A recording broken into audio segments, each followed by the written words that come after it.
Hello, everybody, and welcome back. All right. So, this is the way it goes. You guys found that vessel, and you want to go and explore it. So, what's your approach to this? Do you want to what is your actual approach to what you want to do? I'll let I Cattle want to lead scan us. it, figure out the blueprints. Sure. Roll me your scanning.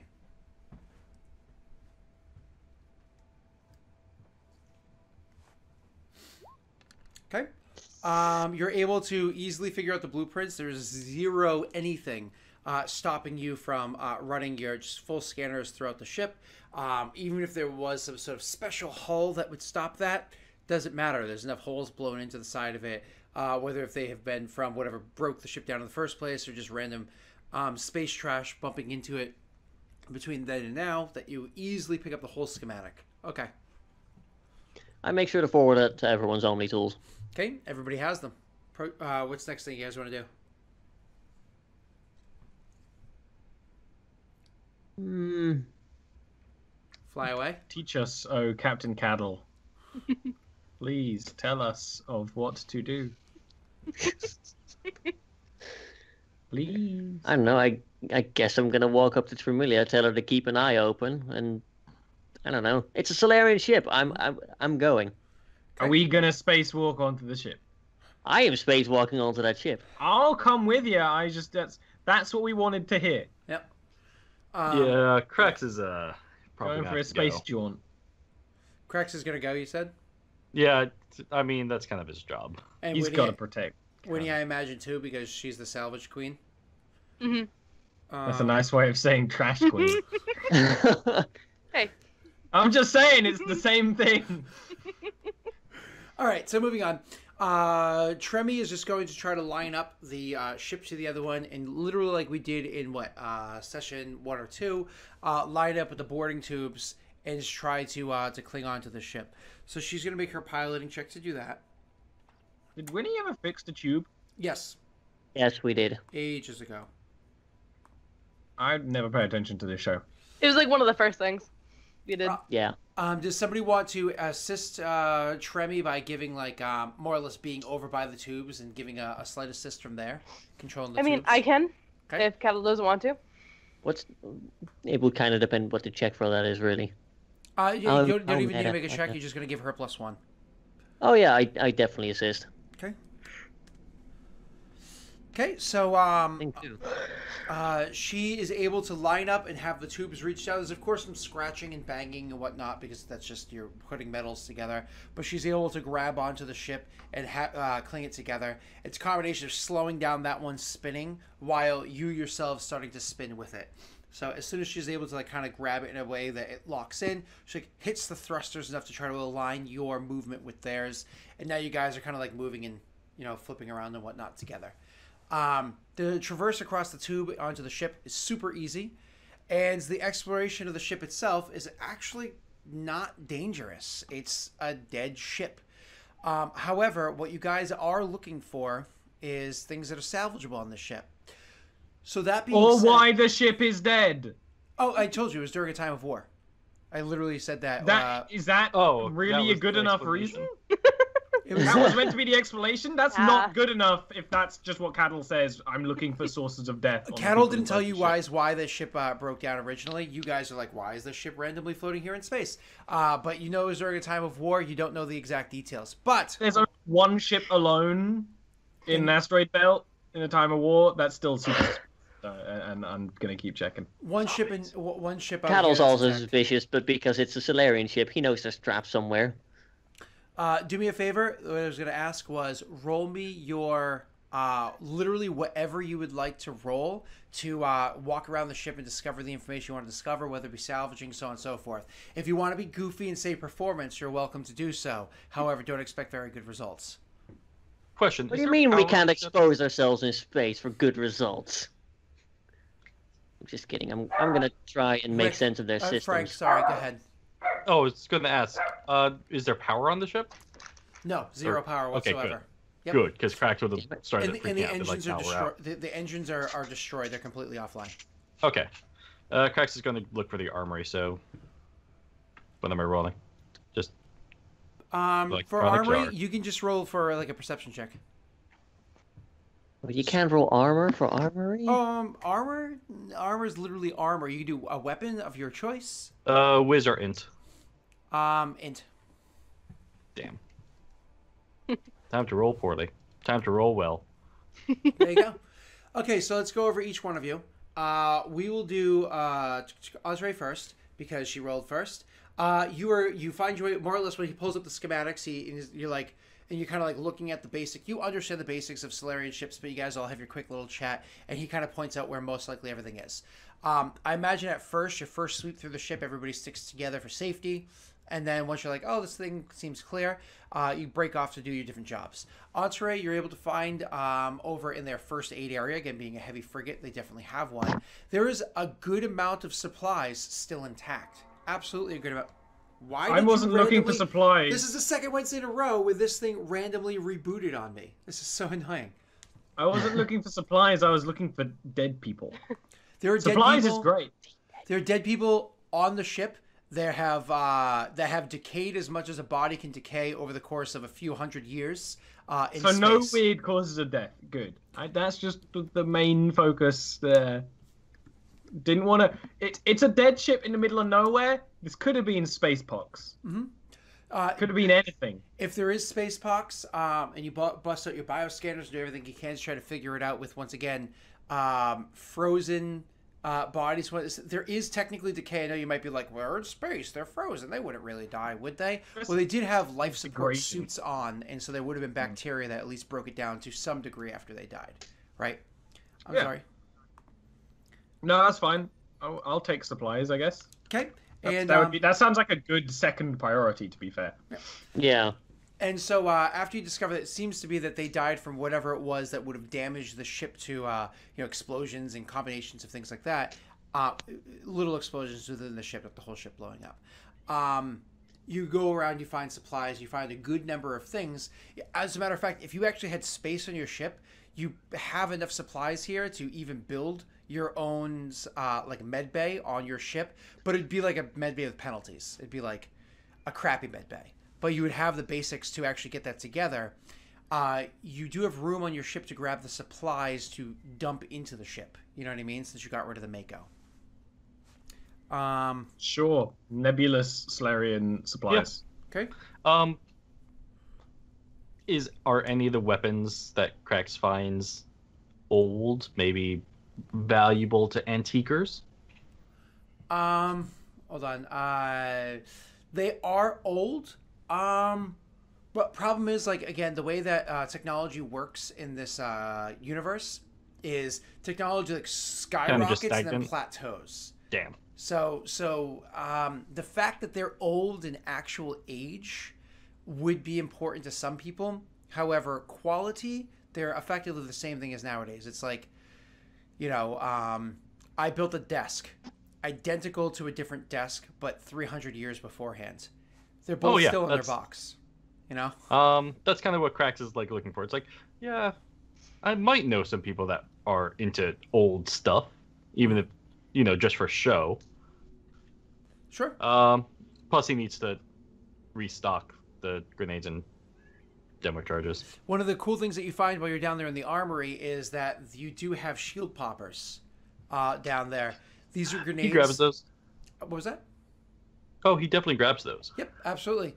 You're able to find 11 shield poppers down there. Shield poppers are grenades that are going to do 5d8 damage, but only to shields. Coincidentally, they also work on. They work very well on AI and VI as well, like against just computers in general. Though it works against them different than just doing 5d8 damage. Okay. Moving on to, because we're going to do last. Cattle, you wanted to find their ship systems, their logs and stuff like that? Yeah, and I also want to check, see if there's any special forces like STG or any other like splintered groups that might be less known to the common Solarian. Absolutely. The same as before, the systems are shut down, same as the other ship that you guys have gone on before. And systems are shut down, you have to supply your own external power source, which, do you want to bring one of the human batteries and use that? No. Okay, so you want to bring a couple of Type B power cells? Cool. So you grab some Type B power cells, you spend some time jury rigging it together. As a matter of fact, you spend more time probably using some of the aid of your companions to get this online than anybody else spends finding things of value. Okay? However, you eventually get the thing to come online well enough that you can actually see the reports. This vessel was in fact run by the SDG. So it was run by them. You could find the logs for it. You could find that what their purpose was inside the war. Nothing nefarious, nothing crazy out there, blah, blah, blah, or whatnot. However, one of the things that you do discover is that the person that was captaining this ship is actually somebody that, actually, do me a favor, roll me a lore with a +3. Anybody else is welcome to roll if Cattle tells them the name. Okay? With your 9, you know that the name of the captain of the ship is something that stands out in your mind. It's like, oh, I know this name. How do I know this name? It's from my own history, but that's literally like dozens of generations ago. It's not a success, is it? It's not an entire failure. I am going to re-roll it. Don't forget your modifier. Yeah. And am I glad I did? Thanks. Well, there you go. So the member of the SCG that had captained the ship is somebody that was, at the time, he was seen to be a war hero during the, my apologies, during the Krogan War. He was seen to be a war hero. However, like for the longest time, for much of his career, considered to be a war hero. And then at the end, his name got completely dragged through the mud where he was seen to be a renegade. He was actually seen to be somebody who turned against the Solarians, gave an upper hand to the Krogans during the war, and unfortunately is now locked down in history as somebody who, for one reason or the other, turned his back on the Solarian peoples. He is not considered a hero anymore. And the history books have not been kind to him. My apologies. So when you're going through the paperwork, the data files about this person, you're able to find out why he was doing what he did, why he effectively turned his back on the Solarians, and in what way he did. The way that the history books described it is that he literally turned and opened fire on a whole bunch of Solarians, that he caused the death of many people during a very large and important battle, causing the loss of that battle. According to his accounts, and the records that you're able to pull up on his ship, that is not at all true. You're actually able to discover he, instead of firing on a whole bunch of Krogans that were effectively Krogan refugees, all Krogans are capable of fighting, but these are literally Krogan women and children that were trying to get away, and that he was given orders to fire on them and kill them. Instead of doing that, he actually scrambled the scanners of the Solarians that were amongst them, giving them an opportunity to leave.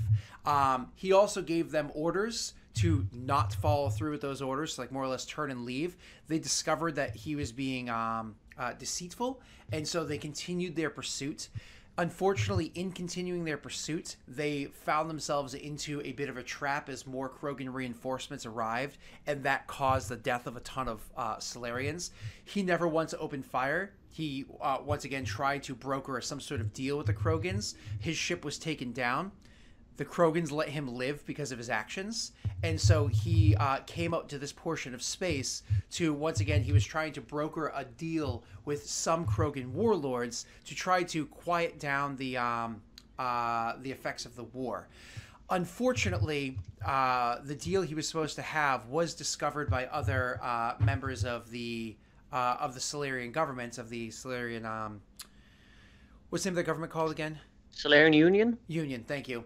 And they actually sent out their vessels to meet them there, and they got there before the Krogans did and shot him dead in space. And that's why his ship's been floating here ever since.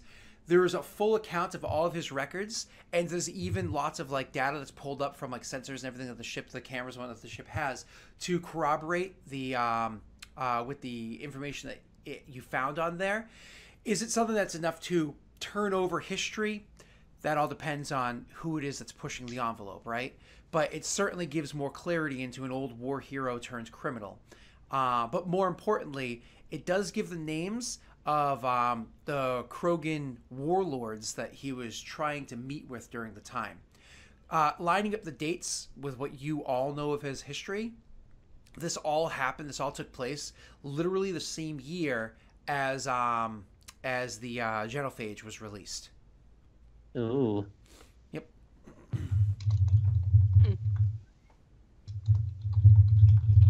Let Rick write his notes. Does Kettle share any of this information with anybody else? I would definitely share it with Entree. I would share the bit about him, about the Solarian captain trying to talk to the Krogans and then being shot by Solarians with cracks. Mm-hmm. And I'm not sure if I would really talk to Winnie about it. Nothing personal, but, you know, I don't think she really cares. Cool. Well, this is valuable information that maybe could be legitimate business if is sold to the Solarian government, if they're interested, or may lead to legitimate business. The Solarian government might also be very tempted to make sure that their version of history remains the correct one. If you catch my drift. There still would be people who'd be interested in learning this. Definitely. I have to keep that in mind. Definitely Crash is keep just- some copies of this intel. Oh, yeah. Yeah, I was gonna say Crax is gonna be like USB. "Yeah, do you want me to make copies? And like start plugging USBs or space USBs. Yeah, like data pads. More or less transferring it onto data pads. Yeah, and Crax is basically just downloading it and making copies. What's the step up from a terabyte? Does anybody remember? Petabyte. There you go. So you have like petabyte data pads. Aaron, you were saying? Me? Oh, I thought I heard you speak up, and I thought I spoke over you. Sorry. No. Okay. So you collect all this information and whatnot, but one of the other things that kind of stands out for you is because of the fact that this is an SVG ship, they were wearing their uniforms, which are... That's what I was looking for, yeah. Really good quality stuff. Specifically, the captain's body is able to be discovered, including his own uniform. Now, the cool thing about STG uniforms is that they have easily are able to adorn all sorts of medals and honor and rank and so on and so forth. But they also have the ability to, if you remove the right stuff, which is very easy to do, look very plain. To blend in like typical, boring Solarian armor. And it's almost like they were sneaky people. Oh, wow, look at that. Searching around the ship, you're definitely able to find the captain's armor. You're able to find other armors that are intact too, but there's no question that his armor is going to be the best out of all of them, but it will require a little bit of repairing to get it up and running again. Yeah, no, I will definitely, respectfully, of course, because this guy appeared to be a war hero after all. With all the respect due, I will remove his armor. I will, I won't wear the medals or any of the honors that came alongside with it because that would be, beyond horrible and disrespectful. And I would just, at some point when we get back to the ship, I will get Winnie to have a look at it. Perfect. Awesome. So that's what you find with yours. Now, Winnie, you rolled an electronics check, which is more or less your basic scavenge check. Were you looking for anything particular? You're the only one that I didn't dictate. I'm asking, or Nothing particular. So just anything valuable. Perfect. So Winnie kind of goes around and starts grabbing scrap metals and so on and so forth all over the ship and grabbing those things and pointing them back. She does actually see that they do have a decent-sized weapon on the ship that if you guys are able to fluctuate your powers a little bit better, so on and so forth, she might be able to jury-rig it to work if you guys needed to. It is certainly an upgrade from the weapon that you guys have. It's broken right now, but as she was kind of going around and fishing through things, it's kind of like one of those like, oh, I, one, can probably fix this, and two, would enjoy the challenge. Crax is all for this, by the way. Yeah. I imagine I have Cracks following Winnie around I want this and I want that. And he just has Window his shopping. anti-grab thing. Just Right, and he's just sack, grabbing just all the filled shit. with stuff. Perfect. So you guys By grab the way, before we start pulling the entire ship apart, does it look like it could be made operational again or not? God, Okay. if you were Destroyed, you to said? land it, if you were to transport it to and land it in a place that specialized in Taurian vessels, maybe You know what I mean? They could get up, but we're talking like the engine can't be fixed. It needs to be replaced. The thrusters can't be sick. You know, it's more or less you can take the hull because like the shell is like has importance to it, and there are parts inside the ship that could be salvaged, which is what you're ripping out. But you're talking effectively building this thing from the ground up. You would just have a discount on buying a new ship using this thing. Cracks is actually gonna make a suggestion to Cuddle. Sell the whereabouts to a collector.